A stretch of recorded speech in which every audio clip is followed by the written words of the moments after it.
주님밖에 없습니다. 이 땅에 오직 주밖에 없네라고 찬양하였던 그 찬양의 가사가 우리의 마음을 담은 고백이 되어지기 원합니다. 정말 주님밖에 없습니다. 세상에 어떠한 것들을 다 준다 하여도 주님과 바꿀 수 없다 고백하는 우리 청년들 되게 하여 주시옵소서. 하나님의 말씀을 듣는 시간입니다. 세상의 어떠한 시간보다 주님이 들려주시는 이 말씀을 듣는 시간보다 귀한 시간이 없음을 고백하게 하옵소서. 부족한 자가 이렇게 거룩한 말씀을 맡아 전하는 사명 감당해야 하는데 너무 부족합니다. 힘주셔서 사람의 말을 전하는 것이 아니라 하나님의 마음을, 하나님의 거룩한 말씀을 전하는 진리의 사역자 되게 하여 주시옵소서. 듣는 이들의 기도 열어주실 줄로 믿으며 예수님의 이름으로 기도드립니다. 아멘. 하나님의 타이밍이라는 제목으로 말씀 전하겠습니다. 타이밍 말들 많이 하죠. 이게 뭐죠? 그 순간이라는 의미를 담고 있는 겁니다. 딱 이 타이밍에 하나님이 함께 하시면 좋을 텐데 이 타이밍에는 하나님이 좀 안 끼어들었으면 좋겠는데 하나님이 끼어드시는 그 타이밍. 우리는 이런 순간순간마다 타이밍이라는 얘기를 합니다. 책 중에 하나님의 타이밍이라는 책이 있습니다. 오스 힐먼이라는 작가가 지은 책이고요. 한번 읽어보세요. 생명의 말씀사에서 나온 책입니다. 한 블로그에 이 하나님의 타이밍이라는 책을 읽고 어머니가 읽으셨나 봐요. 자기 아들한테 이 책을 너무 읽히고 싶은 마음에 자기의 속마음을 블로그에 글로 남겨둔 걸 하나 발췌해 왔습니다. 한번 들어보세요. 엄마가 너에게 권하고 싶은 책이 하나 있다. 하나님의 타이밍이라는 책이야. 그럼 넌 이렇게 말하겠지? 엄마는 종교에 심취해서 이런 책만 권해요. 그렇다고 해도 나는 너의 비난을 감수하고서라도 꼭 이 책을 추천하고 싶다. 너의 인생에 큰 힘이 되어줄 것을 믿기에. 엄마가 이제 이 책을 2번째 읽는구나. 지금 엄마가 눈물의 아골 골짜기를 걷고 있어서 그랬을까? 내게 닥친 이 불행한 현실의 의미를 알고 싶어서 그랬을까? 엄마는 이 책을 읽었다. 그리고 모든 고난 속에는 하나님의 목적이 있음을 마음에 새기게 되었어. 엄마는 내 아버지의 가출로 인해 재정적인 파탄과 이혼의 위기를 맞게 되었다. 그리고 내가 집으로 돌아오지 않아 많이 속상했다. 이야기가 진행됩니다. 교회에 다니시는 어머니예요. 교회에 다니고 하나님께 기도하고 하나님 신실히 믿으면 하나님의 축복이 허락되어야 하지 않을까요? 그런데 이 타이밍이 어떤 타이밍입니까? 하나님 복 주셔야 할 타이밍입니다. 해야 할 이 타이밍에 남편이 집을 나갑니다. 이혼의 위기를 맞이합니다. 아이들도 집을 떠나버립니다. 하나님 이게 뭐죠? 하나님 이 타이밍 이게 뭐죠? 라고 말할 수 있는 그 타이밍에 어머니가 이 책을 읽으셨답니다. 그리고 요셉이 당하였던 고난, 알 수 없는 그 고난에 대한 책의 내용을 읽으면서 이 책을 통해 하나님이 나를 위로하시는구나. 그 고난의 타이밍도 내가 감수해야 할 나의 십자가구나 하는 것들을 깨달았다 고백하고 있습니다. 요셉이 어떤 고난을 당했죠? 사랑하는 형들에게 미움을 당합니다. 여러분들 가족들에게 미움 당해 보셨습니까? 그게요, 가족들은 하나님이 사랑하라고 허락하신 공동체잖아요. 그런데 가족들에게 미움을 당한다고 생각해 보세요. 이것보다 힘들고 심각한 타이밍이 어디 있겠습니까? 미움만 당했나요? 가족들에게 요셉은 팔림을 당합니다. 종살이를 하게 되죠. 얼마나 힘든 타이밍입니까? 그리고 종살이 하면서도 자기 주인에게 충성과 봉사를 다했는데 오해를 당하고 맙니다. 얼마나 힘겨운 타이밍입니까? 그리고 자신이 꿈을 해몽해 주었던 사람에게 기억받아야 하는데 그 기억조차 받지 못하는 안타까운 상황을 경험합니다. 각각의 타이밍마다 하나님 도대체 왜 이러십니까? 내가 그토록 하나님 잘 섬겼는데 하나님 나에게 왜 이런 타이밍을 주십니까? 말할 수밖에 없는 상황이었지만 그의 결국이 어떠하였습니까? 하나님이 그 타이밍을 통해 그를 훈련시키셨고 결국 애굽의 총리가 되어 그의 가족들의 생명을 구하는 놀라운 일을 계획하셨다라는 것입니다. 이것이 하나님의 타이밍입니다. 내가 기대하는 대로 흘러가진 않지만 나에게 가장 좋은 것을 주시는 것이 하나님의 타이밍입니다. 이 자리에 앉아있는 분들 중에도 이 하나님의 타이밍 때문에 요새 고민을 많이 하고 계신 분들이 있음을 압니다. 왜 하필 이럴 때 나에게 이런 타이밍을 주셨습니까? 오늘 이 말씀을 들으면서 하나님이 주신 그 타이밍, 내가 원했던 타이밍과는 정반대의 타이밍이지만 하나님이 주셨던 그 타이밍에 순복할 수 있는, 100% 엎드려 순종할 수 있는 우리 청년부 모든 지체들 되기를 소망합니다. 두 가지의 사건을 알아볼 겁니다. 이 사건 가운데 하나님 왜 그러셨을까? 그리고 이 사건 가운데 우리에게 주시는 교훈은 무엇인가? 하나하나 살펴봤으면 좋겠습니다. 먼저 만나, 하나님이 출애굽한 이후에 이스라엘 백성들에게 주셨던 만나의 이야기를 한번 해보도록 하겠습니다. 만나의 이야기를 한 번도 들어보지 못하신 분, 자, 다 알 거라고 생각하고 간단하게 요약하면서 진행하도록 하겠습니다. 이스라엘 백성들이 애굽의 고통 속에서 하나님께 울부짖은 후에 애굽에서 해방을 경험하게 됩니다. 하나님의 은혜로 애굽에서 해방하였는데 하나님이 광야의 길을 시작하게 하십니다. 광야가 무엇입니까? 모래사막입니다. 아무것도 풀밭도 없는 곳에서 먹을 것이 없어 하나님을 원망하기 시작합니다. 배은망덕한 모습이죠. 예를 들자면 이런 겁니다. 물에 빠진 사람 건져냈더니 보따리 달라고 하는 상황과 똑같은 겁니다. 그들이 고통 가운데 허덕여서 그들을 건져줬더니 왜 먹을 거 안 주십니까? 라고 얘기하는 거죠. 그럼에도 불구하고 하나님이 그들에게 광야에서 먹을 것을 주십니다. 그것이 바로 만나였거든요. 이 사람들이 생전 경험해보지 못한 만나, 자기들은 아무 노력도 안 했는데 그 다음날 아침에 일어나 보면 지면 위에 만나라는 음식이 떨어져 있는 거예요. 하나님이 주시는 선물인 것이죠. 그래서 사람들이 그 물건의 이름을, 그 음식의 이름을 무엇라 지을까? 이게 뭐지? 이게 뭐지? 이게 뭐지? 하다가 그 만나의 이름이 머지가 된 겁니다. 농담하는 게 아니고 진짜 성경에 그렇게 기록되어 있어요. 만나 이름의 뜻은 영어로 what입니다. 무엇? 이것이 무엇인가? 라는 이름의 뜻입니다. 그렇게 40년의 기간 동안 아무런 노력도 하지 않고 그냥 하룻밤 자고 일어나면 그 다음날 광야에 나가보면 만나가 있으니 가져다 먹는 삶을 살았습니다. 와, 편하죠.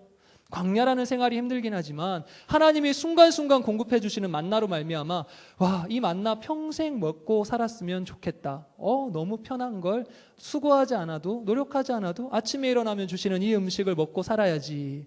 그런데 하나님이 이 만나를 어느 순간 하나님의 타이밍에 그치십니다. 어느 순간일까요? 오늘 본문 12절의 말씀 같이 한번 읽어보겠습니다. 여호수아 5장 12절 같이 한번 읽어볼까요? 시작.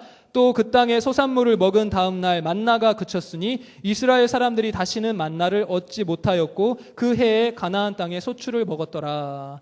가나안 땅에 정착하려는 쯤에 이제 하나하나의 땅들을 정복하려는 순간에 하나님이 만나를 뚝 하고 그치십니다. 사람들이 생각했겠죠. 아무런 노력도 하지 않고 손쉽게 얻을 수 있는 음식이 사라졌네.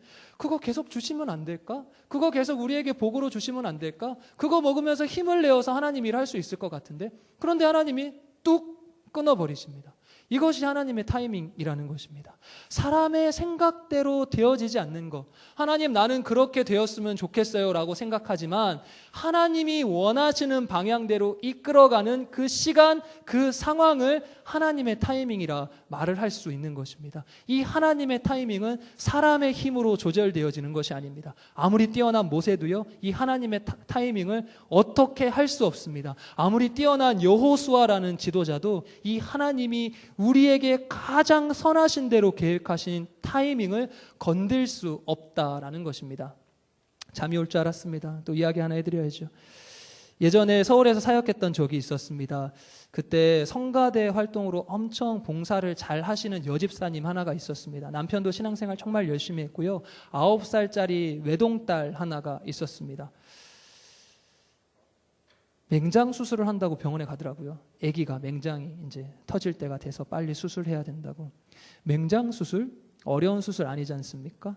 그래서 그 여집사님이 그래도 걱정은 되지만 어려운 수술이 아니니까 편한 마음으로 아이를 데리고 병원에 갔다고 합니다. 그래서 아이 수술실에 집어넣고 이제 밖에서 기도하며 기다렸는데 갑자기 수술실 문 입구로 여러 명의 의사들이 왔다 갔다 하면서 뭔가 일이 일어나는 것처럼 상황이 진행되어지더래요.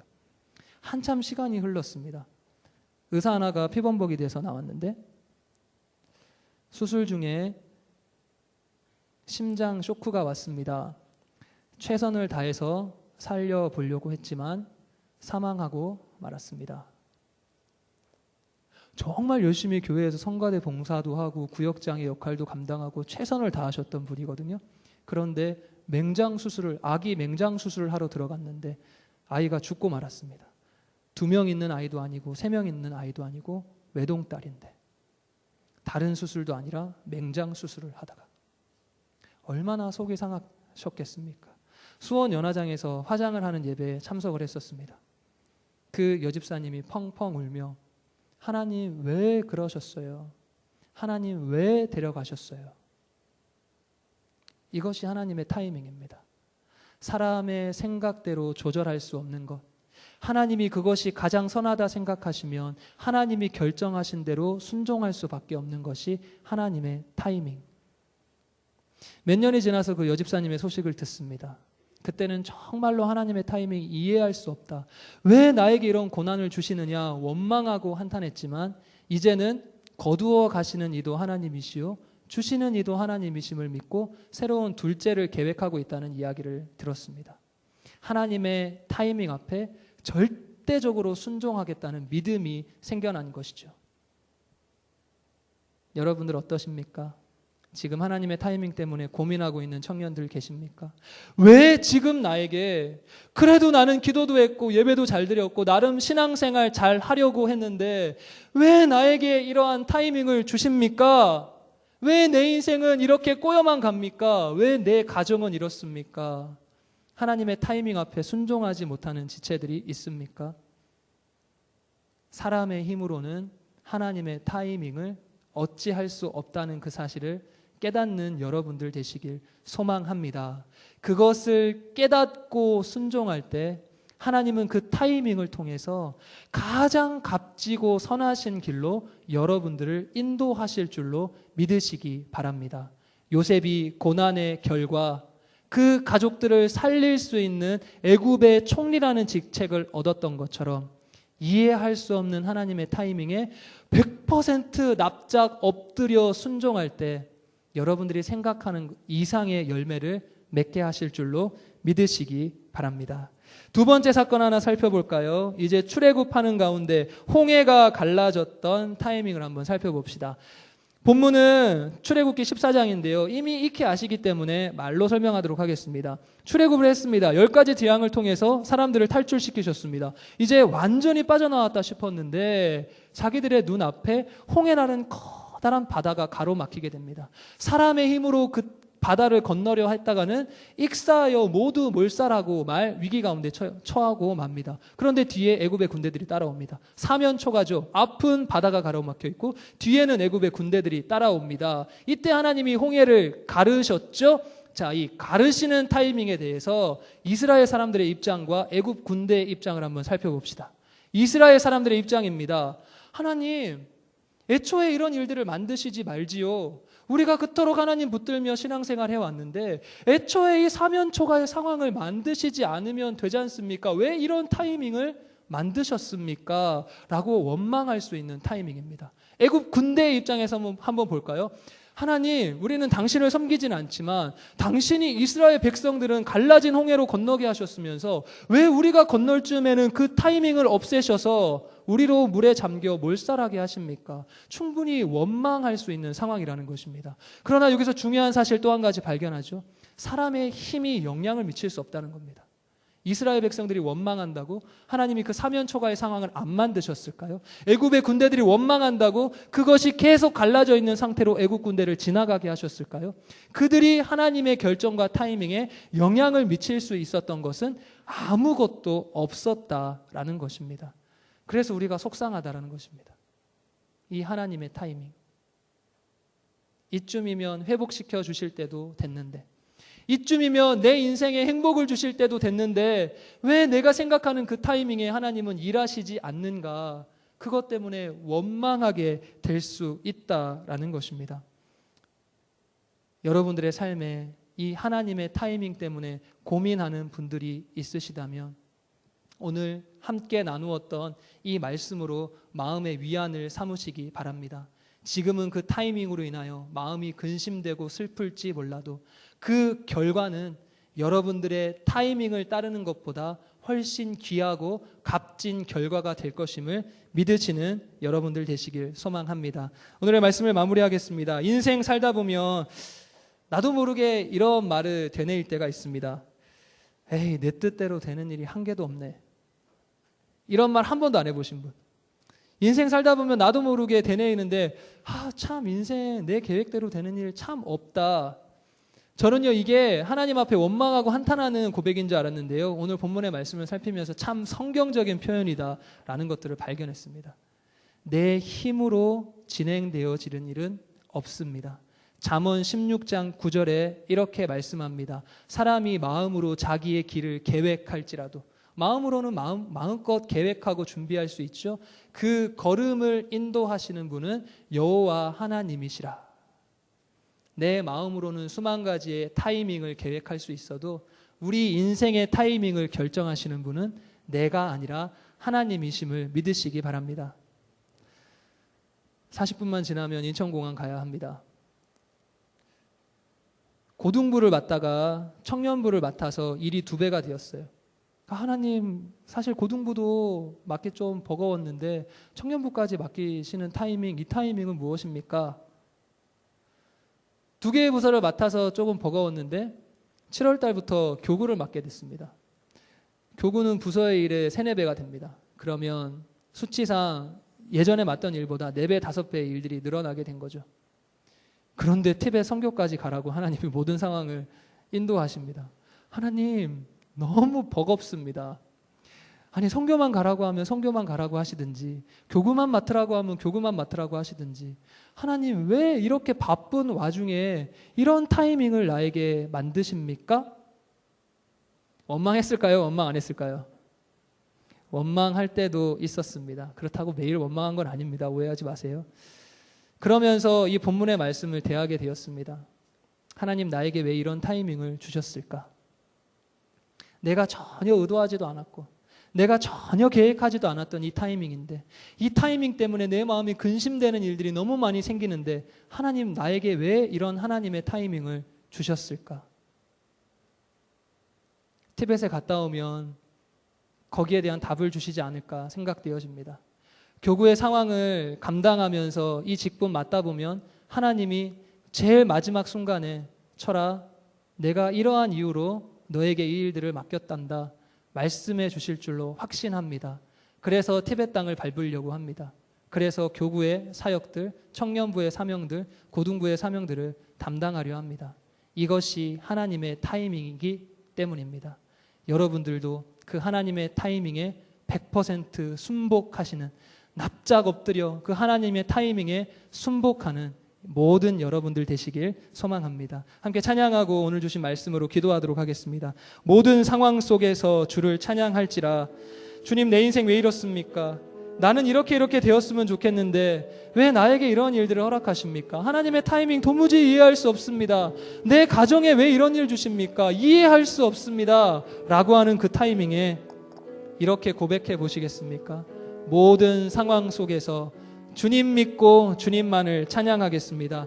내 영혼은 주님의 타이밍에 따르기로 확정되었사오니 내 마음을 변화시켜 주옵소서. 모든 상황 속에서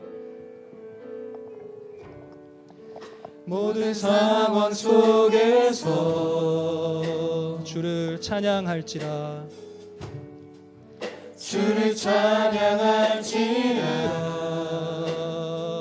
주는 너의 큰 상급,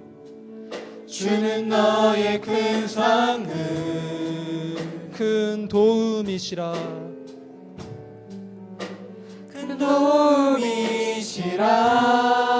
주의 얼굴 구할 때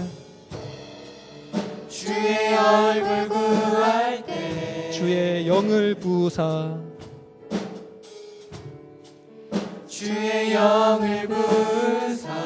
크신 사랑 안에서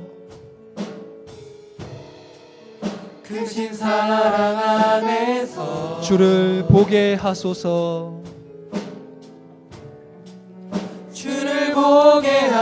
우리의 마음의 고백을 담아 찬양합시다.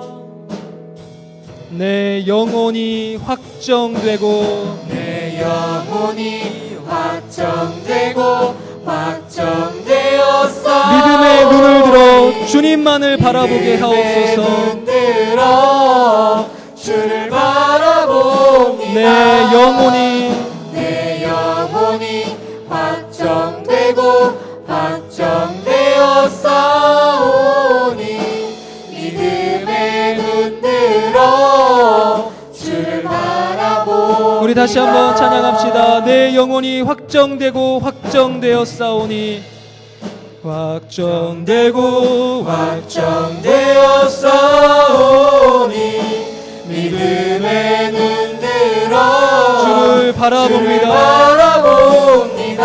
내 영혼이 확정되고 확정되었사오니 믿음의 눈 들어 믿음의 눈 들어 우리 마지막으로 후렴 한 번만 더 찬양합니다. 내 영혼이